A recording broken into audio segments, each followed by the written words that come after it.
ti kọrin ó yá ẹgbà tùpà wá ẹ wá wá Gógó Ayọ̀. Ẹ káàbọ̀ sábàlá ìròyìn lórí ètò wa Gógó Ayọ̀. Orúkọ tèmi ni Olúwaṣèyí Ògúnlẹ́yẹ. Ẹ kọ́kọ́ gbọ́ kókó inú ìròyìn fún tòní. Ìdí tí mi ò fi gba ọ̀rọ̀ àbùkù kankan Queen Nwokoye.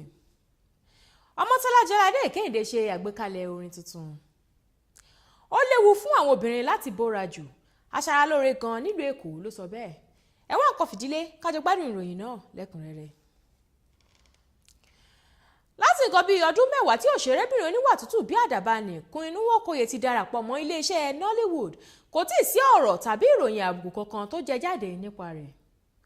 Nínú ìfọ̀rọ̀wérọ̀ kan tó ṣe lẹ́nu lọ́lọ́ yìí, òṣèrébìnrin náà sọ̀rọ̀ nípa àṣírí ẹwà rẹ̀ àti ohun tó mú yàtọ̀ gédégédé sáwọn akẹgbẹ́ rẹ̀. Queen ṣàlàyé wípé ó ní ṣe pẹ̀lú ìdílé tí òun ti wá nítorí pé àwọn òbí òun ò gba ìgbàkúgbà gẹ́gẹ́ bí onígbàgbọ́ pọ́nbélé níjọ kátólíìkì. Ó ní ìgbésí ayé òun ní kékeré jẹ́ eléyìí tí kò fi ààyè gba òun láti rin ìrìnkúrìn nítorí pé níṣe ni òun máa ń jáde nílé láàárọ̀ lọ sí ilé ìwé, òun yóò gba ilé ìwé lọ sí ilé ìjọsìn kóun ó tún tó padà sí ilé. Òṣèrébìnrin náà sọ wípé òun tún jẹ́ adarí ẹgbẹ́ kan nínú ìjọ wọn àti pé òun ni àkọ́bí pẹ̀lú àwọn àbúrò obìnrin tó ń wo òun gẹ́gẹ́ bí àwòkọ́ṣe rere. Ó ní ìwà yìí ló bá òun lára mu títí di ìsìn yìí tó fi jẹ́ wípé àwọn nǹkan kan wà tí òun ò jẹ́ dánwò. Òṣèrébìnrin iléeṣẹ́ Nollywood àti oníṣòwò orílẹ̀-èdè Nàìjíríà ní Ọmọ́tọ́lá Jáládé Kẹ́hìndé tí gbogbo ènìyàn mọ̀ sí ọmọ sẹ́ksì ti fi hàn gbangba wípé iṣẹ́ orin kíkọ ló tún kù òun kù báyìí o nípa ṣíṣe àgbékalẹ̀ orin àkọ́kọ́ látinú àwo orin rẹ̀ Me, Myself and I tó ń bọ̀ lọ́nà. Òṣèrébìnrin náà tó gbé àwo orin rẹ̀ àkọ́kọ́ tí í ṣe gbà jáde lọ́dún díẹ̀ sẹ́yìn tó ti padà sídìí iṣẹ́ orin kíkọ pẹ̀lú orin rẹ̀ tuntun tó pè ní Barren Land. Orin náà sì jẹ́ eléyìí tó dá lórí orílẹ̀-èdè Nàìjíríà lápapọ̀ níbi tó ti fi oríṣiríṣi àwọn ọ̀rọ̀ ṣe àpèjúwe orílẹ̀-èdè náà. Mary Charles jẹ́ ọ̀kan lára àwọn aṣaralóge nílùú Èkó tó sọ wípé òun ò ní gba obìnrin kankan nímọ̀ràn láti bóra ju bó ṣe yẹ lọ o.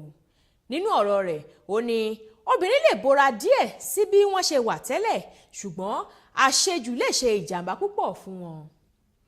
Ó ṣàlàyé wípé táwọn oníbàárà òun bá ti wá bá òun máa ń gbà wọ́n nímọ̀ràn wípé kí wọ́n má bóra jù nítorí pé ìjàmbá tó wà nínú rẹ̀ pọ̀ ju àǹfààní inú rẹ̀ lọ. Òun sì máa ń fún wọn ní ìpara lẹ́sà tó máa ń bóra díẹ̀. Aṣaralóge náà wá fi ìdí rẹ̀ múlẹ̀ wípé táwọn ènìyàn bá bóra ju bó ṣe yẹ lọ pẹ̀lú àwọn ìpara tí kò dára tó yóò padà bà àwọ̀ ara wọn jẹ́ débi wípé kò sí irú owó tí wọ́n lè ná láti jẹ́ kí àwọ̀ ara náà padà sípò. Èyí ni òpin ìròyìn fún tòní, ẹ tún gbọ́ kókó inú rẹ̀ lẹ́ẹ̀kan sí i. Ìdí tí mi ò fi gba ọ̀rọ̀ àbùkù kankan Queen Nwokoye. Ọmọ́tọ́lá Jáládé ṣe àgbékalẹ̀ orin tuntun. Ó léwu fún àwọn obìnrin láti bóra jù. Aṣaralóge kan nílùú Èkó ló sọ bẹ́ẹ̀. Àwa ìjùbà lọ lórí abala ìròyìn lórí ètò wa Gógó Ayọ̀ fún tòní.